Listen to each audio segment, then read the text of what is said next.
You recall Nakamura's words, and as you study the helmet, actually find some similarity between it and the emulator technologies. You find the adjustable resistor and set the level of incoming signal to maximum. No brain, not even Nakamura's, can survive a radiation that strong.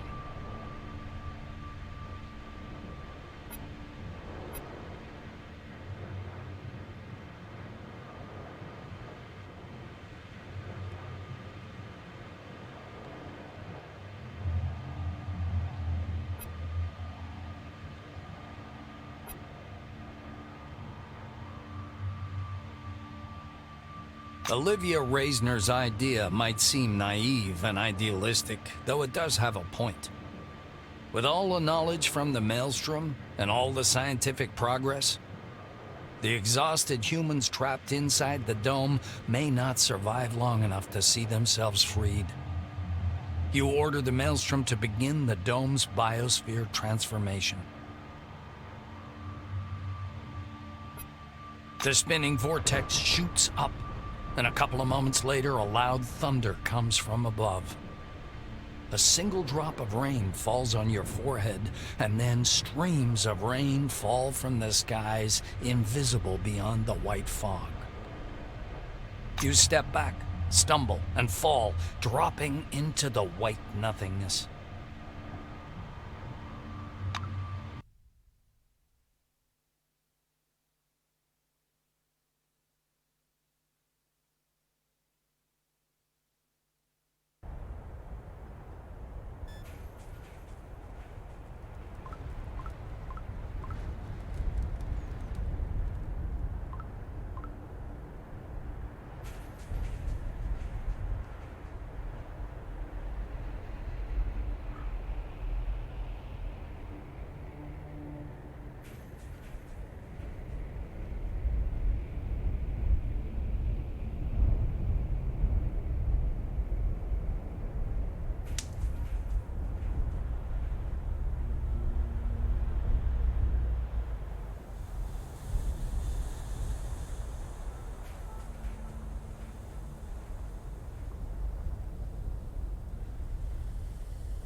Nakamura is pacing back and forth in her tent, but stops anxiously when you come in.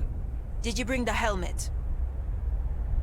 The Silver takes the device out of the case with extreme caution, her hands trembling a bit. She turns to you. You fulfilled your part of our treaty and did a huge favor to the citizen of the new committee and of the entire dome. Have no doubt, all our agreements will also be fulfilled. Thank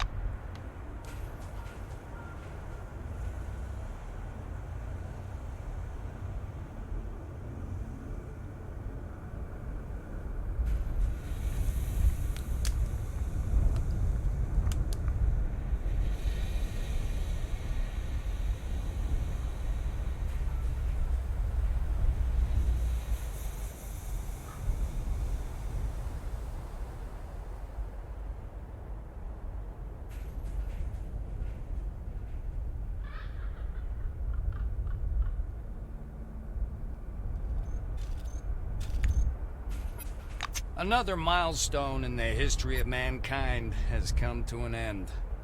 Maelstrom, that you have awakened in the excavation zone at C-12 Nashville facility, has remained completely unexplored, much like the civilization of the forefathers that created it. Of course, Maelstrom was neither good nor evil. It probably turned out to be just a tool that humanity simply was not mature enough to wield. Perhaps it was a communication interface that tried to unite the minds of all the people under the dome. Or a security system that warned us against getting into contact with something unknown and dangerous. Or a creative force that transforms the world and awakens supernatural powers in some individuals. One thing is indisputable. Maelstrom, lost in its own creation, gave rise to your incredible mind. And once in your hands, it gave you the opportunity to change the fate of the world completely. Few receive such a chance, and naturally, you took it and made your choice. You judged Olivia Reisner's idea to turn Maelstrom into a source of life, the most humane and reasonable. Under your instructions, the Megalo anomaly transformed into a kind of atmospheric front, which for many days reigned on the arid lands of the Dome. The dead desert bloomed. Rivers flowed again in the canyons, and less than a year later, the first children began to be born under the Dome.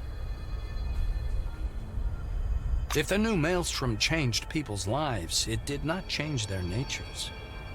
With the threat of imminent destruction negated, old conflicts were renewed and intensified. The helmet you gave Nakamura cut her life short in the most tragic and horrific way. Kimiko put the device on in the middle of a council meeting, and her brain was massively overloaded and fried. Obituaries of the most influential person under the Dome have remained on the pages of committee papers for a long time. Nakamura's death was the start of a new chapter in the city's history. Those who succeeded Kimiko realized how badly the city needed democracy, and immediately moved to soften the committee's many regulations. The rules of staying in the city and sales duties were significantly relaxed. These policy changes led to the slow but steady growth of the settlement. After Kurt Spengler became mayor of Junktown, the settlement started to change. Construction of the long-promised wall began. The number of police officers increased, and life in the inhospitable slums became a little safer and quieter, albeit poorer than before. Bethany Mortensen deserves some credit, as even after losing the election, she did not give up her idea of turning Junktown into a free economic zone. And although her idea did not succeed to the end, it was thanks to Bethany that the settlement did not slide into absolute poverty and lasted for many years, eventually becoming part of the city. With the weakening of the new committee, Magellan weakened too. The regime remained the same, only the people became poorer and more miserable. Elections took place in Carmine Heights. The Reisners kept their position. Your help had a significant effect on the settlement, and the community learned its lesson. Peace among its members became the highest priority of its internal policy, and eventually led to the creation of the local parliament. The long-lasting, simmering conflict which had been ruining the marriage of Johann and Olivia gradually faded. The now wiser spouses managed to build a balanced settlement, combining both powerful scientific potential and productive agriculture. With the passage of time, Carmine Heights managed a small but technically equipped army to protect the Republic from invading forces. Zemeckis' embarrassment from losing the elections in Carmine Heights didn't last long. Hieronymus channeled all his passion toward transforming the Phalanx, trying to turn it from a private mercenary army to something bigger. One could say he failed. The false database you gave him did not allow Zemeckis to lure the new committee's key employees away. which was necessary to develop the Phalanx's own scientific projects, the Phalanx remained a community of mercenaries. The pocket country created by Hieronymus decayed gradually, becoming totally unpopulated after a couple of decades. Zemeckis himself died in 1999 after a long illness, seeing for himself both the rise and fall of the Phalanx. Your actions concerning the church were somewhat contradictory, and so played no significant role in its fate. The organization existed for many years, reaching its full potential in 1993, a couple of years before the abbot's death. As for the picnic neutral zone, it degraded slowly for many years. Your help proved to be not enough to provide its autonomy.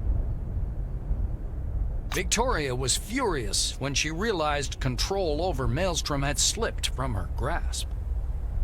Led by their queen, the Fops army roamed the dome for many years, attacking patrols, caravans, and occasionally travelers.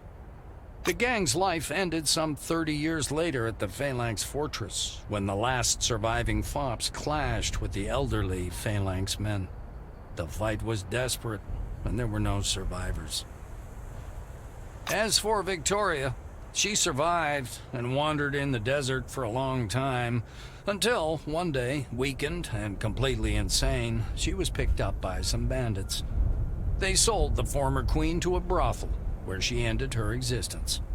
Victoria Legrand had every chance of dying of syphilis, but alcohol and progressive insanity killed her earlier.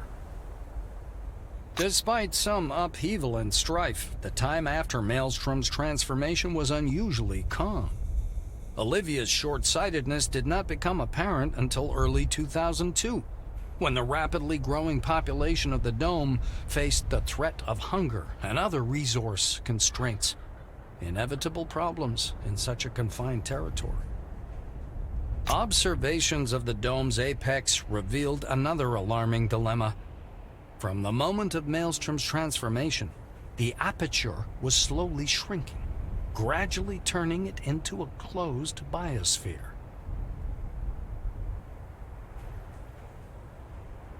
Human civilization's new paradise was not a deception, but it turned out to be a test. Having resolved the problem with Maelstrom, humanity would face even more serious challenges. Though it became obvious much later, after many years, by that time, the desert had covered your traces. Though the tale of what you'd done is still alive, and will stay like that till the end of time.